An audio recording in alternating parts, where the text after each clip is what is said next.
Welcome to vision 5 TV. Career మొదట్లో చాలా struggle అయినా కూడా బాక్స్ ఆఫీస్ దగ్గర ఏజెంట్ సాయి శ్రీనివాస్ ఆత్రేయ, జాతిరత్నాలు లాంటి మాసివ్ హిట్ మూవీస్తో కెరీర్ మొత్తం మారిపోయింది నవీన్ పొలిశెట్టిది. ఈ హీరో నటించిన latest movie miss Shetty mister Polishetty. ఈ సినిమాతో మరో విజయాన్ని సొంతం చేసుకున్న నవీన్ పొలిశెట్టి బాక్స్ ఆఫీస్ దగ్గర బ్యాక్ టు బ్యాక్ విజయాలతో దుమ్ము లేపే ఫామ్తో దూసుకుపోతూ రచ్చ చేస్తూ ఉండడం విశేషమనే చెప్పాలి. కెరీర్ మొదట్లో భారీగా స్ట్రగుల్ అయినా కూడా ఇప్పుడు కెరీర్లో హ్యాట్రిక్ విజయాలతో ఫుల్ జోష్తో దూసుకుపోతున్న నవీన్ రెమ్యునరేషన్ని కూడా భారీగా పెంచినట్టు టాలీవుడ్ ట్రేడ్లో స్ట్రాంగ్గా బజ్ అయితే ఇప్పుడు వినిపిస్తోంది అని చెప్పాలి. Miss Shetty mister Polishetty cinema కోసం ఆల్మోస్ట్ 3.5 కోట్ల దాకా రెమ్యునరేషన్ తీసుకుంటున్నట్లు ఇండస్ట్రీలో టాక్ ఉండగా, సింగిల్ హ్యాండిల్గా ఈ సినిమాను అన్ని చోట్ల ఓ రేంజ్లో ప్రమోట్ చేసి బాక్స్ ఆఫీస్ దగ్గర భారీ విజయాన్ని సొంతం చేసుకున్న ఈ హీరో ఇప్పుడు కొత్త సినిమాల కోసం ఆల్మోస్ట్ 4.5 కోట్ల నుంచి 5 కోట్ల దాకా రెమ్యునరేషన్ని తీసుకోబోతున్నాడని ఇండస్ట్రీలో టాక్ అయితే ఉంది. మంచి సినిమాలతో దుమ్ము లేపుతూ ఆ సినిమా ప్రమోషన్స్తో మరో లెవెల్లో హైప్ని తెప్పిస్తూ సక్సెస్లు అందుకుంటున్న నవీన్కి ఈ రెమ్యునరేషన్ ఇవ్వడం ఏ మాత్రం తప్పు కాదని ఇండస్ట్రీలో అంటున్నారు. ఇప్పుడు టాలీవుడ్లో ఉన్న హీరోలలో ఎక్కువగా మల్టీ స్టార్ సినిమాలు చేసిన ఘనత సీనియర్ హీరో విక్టరీ వెంకటేష్కే దక్కుతుంది. అసలు ఈ తరం జనరేషన్ స్టార్ హీరోలలో కలిసి మల్టీ స్టారర్ సినిమాలు చేసి హిట్లు కొట్టిన ఘనత ఖచ్చితంగా వెంకటేష్దే. పవన్ కళ్యాణ్తో గోపాల గోపాల, మహేష్ బాబుతో సీతమ్మ వాకిట్లో సిరిమల్ల చెట్టు, వరుణ్ తేజ్తో F2, F3, రామ్తో మసాలా, చివరకు చింతకాయల రవి సినిమాలో జూనియర్ ఎన్టీఆర్తో కలిసి ఓ సాంగ్లో స్టెప్పులు కూడా వేశాడు మన వెంకీ. అలాగే నాగ చైతన్యతో కలిసి వెంకీమామ సినిమా కూడా చేశాడు. ప్రేమం సినిమాలోనూ నటించాడు.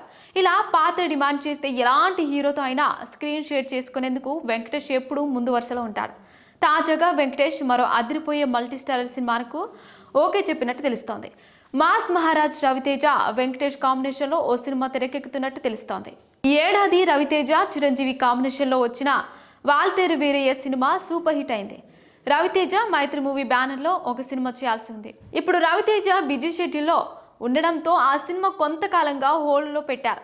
దానికి బదులుగా రవితేజతో మైత్రి వాళ్ళు చేయాల్సిన సినిమాను ఇప్పుడు వెంకటేష్ రవితేజ కాంబినేషన్లో మల్టీ స్టారర్ సినిమాగా ప్లాన్ చేస్తున్నట్టు తెలుస్తోంది. ఈ సినిమా డైరెక్టర్ ఎవరు అన్నది ప్రస్తుతానికి క్లారిటీ రాకపోయినా టాలీవుడ్లో ఫామ్లో ఉన్న కుర్ర క్రేజీ డైరెక్టర్ ఈ సినిమాకు దర్శకత్వం వహిస్తున్నారని తెలుస్తోంది. వెంకటేష్ రవితేజ కాంబినేషన్ అంటే టాలీవుడ్లో ఖచ్చితంగా అది సెన్సేషనల్ ప్రాజెక్ట్ అవుతుంది అనడంలో సందేహమే లేదు. చిత్ర పరిశ్రమలో నటీనటులు ఒక సినిమా ఒప్పుకున్నారు అంటే అది కొన్నిసార్లు కథ నచ్చి ఒప్పుకుంటారు, ఇంకొన్నిసార్లు రెమ్యునరేషన్ నచ్చి ఒప్పుకుంటారు.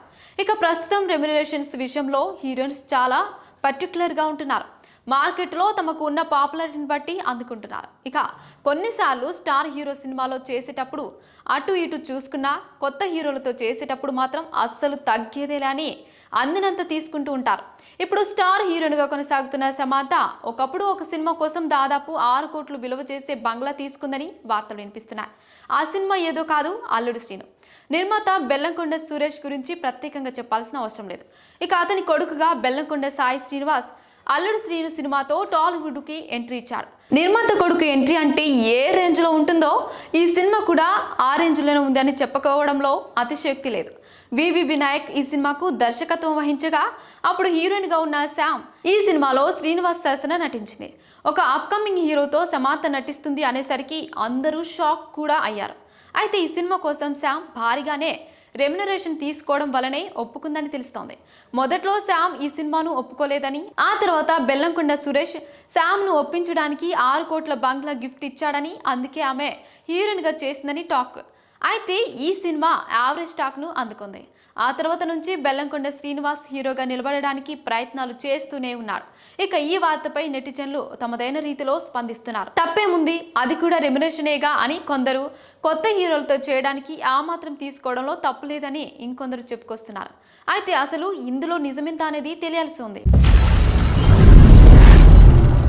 సాధారణంగా సినిమాలో ఒక్క ఛాన్స్ అంటూ నటులు ఎంతో ప్రయత్నాలు చేస్తుంటారు. ఇప్పుడు ఇంకా తమ నటనను చాటుకునేందుకు అనేక మాధ్యమాలు వచ్చాయి. ముందుగా యూట్యూబ్లో ప్రయత్నాలు చేస్తున్నారు. వీటికి వచ్చిన లైక్లను బట్టి రియాలిటీ షోలలో తమ టాలెంట్ను చూపిస్తూ వెండితెర వరకు నటులు సునాయాసంగా ప్రయాణం చేస్తున్నారు. అయితే బ్లాక్ అండ్ వైట్ రోజుల్లో మాత్రం ఇవేవీ లేదు. అప్పట్లో సినిమాల అవకాశం దక్కించుకోవాలంటే అనేక రూపాల్లో దర్శకులను, నిర్మాణ సంస్థలను కూడా మచ్చుక చేసుకోవాల్సి వచ్చేది. మధ్యలో సిఫారసులు పనిచేసేవి కూడా కాదు. ఇక కుటుంబ నేపథ్యాలు అసలే ఉండేది కాదు. పైగా కుటుంబాల నుంచి తారలను పరిచయం చేయడం అనేది పెద్ద ఇన్సల్ట్గా కూడా ఫీల్ అయ్యేవారు. అందుకే అగ్రతారల వారసులు కానీ, వారి కుటుంబాలకు చెందిన వారు కానీ బ్లాక్ అండ్ వైట్ రోజులో కనిపించలేదు. ఇలా ఒక్క ఛాన్స్ అంటూ తెర మీద అవకాశం దక్కించుకున్న నటీమణి రాజమండ్రికి చెందిన అంజలిదేవి. అప్పటి దర్శకుడు, నటుడు చిత్తూరు వి నాగయ్య ఆమెకు తొలి పాత్ర ఇచ్చారు. అప్పటి సంసారం సినిమాలో యువతిగా అంజలిదేవి నటించారు. ఇక ఆ తర్వాత ఆమెకు వరుస పెట్టి సినిమా అవకాశాలు వచ్చాయి. ఎంతగా అంటే మళ్ళీ రాజమండ్రి మొహం చూడలేనంతగా. ఏకంగా 10 ఏళ్ల తర్వాత కానీ అంజలిదేవి రాజమండ్రికి రాలేకపోయారంటే ఆశ్చర్యం వేస్తోంది. అంత బిజీ అయిపోయారు ఆమె. ఇక ఆమె సంగీత దర్శకుడు ఆదినారాయణరావును వివాహం చేసుకున్నారు. ఆ తర్వాత సొంత బ్యానర్ అంజలి పిక్చర్స్ను పెట్టుకొని అనేక సినిమాలు తీశారు. దాదాపు అన్ని సినిమాలు కూడా సూపర్ హిట్ అయ్యాయి. శ్రీలక్ష్మికి తొలి అవకాశం ఇచ్చింది. దర్శకుడు దాసరి నారాయణరావును ప్రోత్సహించింది కూడా అంజలిదేవి కావడం గమనార్హం. టాలీవుడ్లో సంక్రాంతికి ఒకేసారి 3-4 పెద్ద సినిమాలు థియేటర్లకి దిగుతూ ఉంటాయి. ఒకేసారి స్టార్ హీరోల సినిమాలు సంక్రాంతి బరిలో ఉంటే ఆ మజా వేరుగా ఉంటుంది. 2016 సంక్రాంతికి బాలయ్య, జూనియర్ ఎన్టీఆర్, నాగార్జున, శర్వానంద్ సినిమాలు 4 బాక్సాఫీస్ దగ్గర గట్టి పోటీ పడి బాక్సాఫీస్ను హీట్ ఎక్కించాయి. ఆ 4 సినిమాలు కూడా హిట్ అయ్యాయి. ఈ ఏడాది సంక్రాంతికి కూడా బాలయ్య, చిరంజీవి సినిమాలు థియేటర్లోకి వచ్చాయి. టాలీవుడ్లో చిరంజీవి, బాలకృష్ణ సినిమాలు ఒకేసారి సంక్రాంతికి రిలీజ్ అయితే ఆ మజా మామూలుగా ఉండదు. ఇప్పుడే ఇలా ఉంది అంటే అసలు 20 సంవత్సరాల క్రితం చిరంజీవి, బాలయ్య సినిమాలు రిలీజ్ అవుతున్నాయంటే తెలుగు బాక్సాఫీస్ వద్ద వేడెక్కిపోయి ఉండేవి. పల్లెటూర్లలో ఆయా హీరోల అభిమానులు తమ హీరో సినిమా సూపర్ హిట్ అవుతుందని నెల రోజుల ముందు నుంచి చర్చలో మునిగిపోయేవారు. అరుగుల మీద కూడా ఇదే డిస్కషన్ నడిచేది. ఇక సినిమా రిలీజ్ రోజు జరిగే హంగామా మామూలుగా ఉండేది కాదు. టాలీవుడ్లో 2001 సంవత్సరం సంక్రాంతి కానుకగా అప్పుడు స్టార్ హీరోలుగా ఉన్న చిరంజీవి, బాలకృష్ణ, వెంకటేష్ సినిమాలు ఒకేసారి సంక్రాంతి కానుకగా రిలీజ్ అయ్యాయి. ఈ 3 సినిమాలలో గుణశేఖర్ దర్శకత్వంలో చిరంజీవి నటించిన మృగరాజు సినిమా తర్వాత కోడి రామకృష్ణ దర్శకత్వంలో వెంకటేష్ చేసిన దేవిపుత్రుడు సినిమాపై భారీ అంచనాలే ఉన్నాయి. వరుస ఫ్లాపుల్లో ఉన్న బాలకృష్ణ నటించిన నరసింహనాయుడు సినిమాపై రిలీజ్కి ముందు అంత అంచనాలు లేవు. ఈ సినిమాకు బి గోపాల్ దర్శకత్వం వహించారు. రిలీజ్కి ముందు చిరంజీవి, మృగరాజు, వెంకటేష్ దేవిపుత్రుడు సినిమాలకు ఎక్కువ థియేటర్లు దక్కాయి.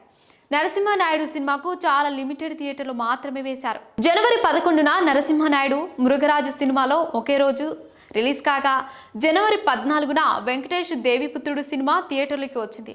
ఒకే సంక్రాంతికి కానుకగా 3 పెద్ద హీరోల సినిమాలు థియేటర్లకి దిగడంతో ఆంధ్రప్రదేశ్ మొత్తం పెద్ద సినిమాలతో కలకలలాడిపోయింది. విచిత్రం ఏంటంటే ఈ 3 సినిమాలకు మణిశర్మ సంగీతం దర్శకుడు కావడం విశేషం. అలాగే మృగరాజు, నరసింహనాయుడు 2 సినిమాలలోనూ సిమ్రాన్ హీరోయిన్. చిరంజీవి మృగరాజు సినిమా ఆయన కెరీర్లోనే అది పెద్ద డిజాస్టర్ సినిమాలలో ఒకటిగా నిలిచిపోయింది. నరసింహనాయుడు సూపర్ డూపర్ హిట్ అవడంతో పాటు బాలయ్య కెరీర్లోనే అతి పెద్ద బ్లాక్ బస్టర్ హిట్గా సినిమాగా నిలిచిపోయింది. కొన్ని చోట్ల ఈ సినిమా ఏడాది పాటు ఆడింది. అటు దేవిపుత్రుడు మిక్స్డ్ టాక్ తెచ్చుకొని భారీ బడ్జెట్ కావడంతో నష్టాలను మిగిల్చింది. అలా టాలీవుడ్లో ఒకేసారి 3 పెద్ద హీరోలు పోటీ పడిన సినిమాలలో చిరంజీవి, వెంకటేష్ పై బాలయ్య తిరుగులేని విజయం సాధించారు. ఈ విజయం బాలయ్య కెరీర్లోనే కాకుండా టాలీవుడ్ సంక్రాంతి హిస్టరీలో ఎప్పటికీ ప్రత్యేకంగా నిలిచిపోతుంది అనడంలో సందేహం లేదు. నటి సంఘవి గురించి తెలుగువారికి ప్రత్యేక పరిచయం అక్కర్లేదు. తాజాగా సంఘవి తన పాప భర్తతో కలిసి ఉన్న ఫోటోలు ఇంటర్నెట్లో వైరల్ అవుతున్నాయి. 90వ దశకంలో చాలా మంది ప్రముఖ నటీమణులు ఇప్పుడు సినిమా రంగానికి కాస్త దూరంగా ఉన్నారు. నటి సంఘవి 90వ దశకంలో కథానాయికగా మారింది. ఆ తర్వాత తెలుగులో పలు హీరోల సరసన నటించి మంచి పాపులారిటీని తెచ్చుకున్నారు. ఆమెకు 2016లో ఐటీ రంగంలో పనిచేస్తున్న వెంకటేష్తో వివాహం జరిగింది. సంఘవి సినిమాల విషయానికి వస్తే కృష్ణవంశీ దర్శకత్వంలో వచ్చిన నాటి సింధూరం చిత్రంలో అమాయకపు అమ్మాయిగా కనిపించి ఆ తర్వాత తన అందాలతో యూత్ గుండెల్లో గుబులు రేపింది. శ్రీకాంత్ హీరోగా నటించిన తాజ్మహల్ సినిమాతో తెలుగులో ఆరంగేటం చేసిన కన్నడ బ్యూటీ సంఘవి. కృష్ణవంశీ దర్శకత్వంలో వచ్చిన సింధూరం చిత్రంలో అమాయకంగా కనిపించి అదరగొట్టింది. వరుసగా తర్వాత సీతారామరాజు, ఆహా, సూర్యవంశం, మృగరాజు, సమరసింహారెడ్డి, గొప్పింటి అల్లుడు, ప్రేయసి రావే, సందడే సందడి, రావణ, శివయ్య, తాత మనవడు ఇలా సుమారు 40 దాకా తెలుగు సినిమాలో తన అందచందాలతో అదరహో అనిపించింది సంగవి. చివరిగా 2004లో ఎన్టీఆర్ హీరోగా నటించిన ఆంధ్రవాల సినిమాలో నటించిన సంగవి ఆ తర్వాత ఒక్కడే కానీ ఇద్దరు అనే తెలుగు సినిమాలో స్పెషల్ రోల్ చేసింది. ఆ తర్వాత మరో తెలుగు సినిమాలో కనిపించలేదు. అవకాశాలు తగ్గడంతో 39 ఏళ్ల వయసులో 2016లో వెంకటేష్ అనే బిజినెస్ మ్యాన్ను సంగవి వివాహం చేసుకున్నారు. సంగవి ఇప్పుడు ఒక పాపకి జన్మనిచ్చారు. తన బిడ్డతో కలిసి సంగవి ఉన్న ఫోటో ఒకటి ఆ మధ్య సోషల్ మీడియాలో హల్చల్ చేసింది. సంగవి అసలు పేరు కావ్య రమేష్. ఆమె 1993 నుంచి 2004 వరకు ఒక దశాబ్దం పాటు దక్షిణ భారత చలనచిత్ర రంగంలో ప్రముఖ నటీమణులతో ఒకరుగా రాణించారు. 15 సంవత్సరాల పాటు సాగిన తన కెరియర్లో ఆమె 80కి పైగా చలనచిత్రాల్లో నటించారు. దాదాపుగా తెలుగులో 38 చిత్రాల్లో నటించారు సంగవి. మరిన్ని ఇంట్రెస్టింగ్ అప్డేట్స్ కోసం మా ఛానల్ని సబ్స్క్రైబ్ చేసుకోండి.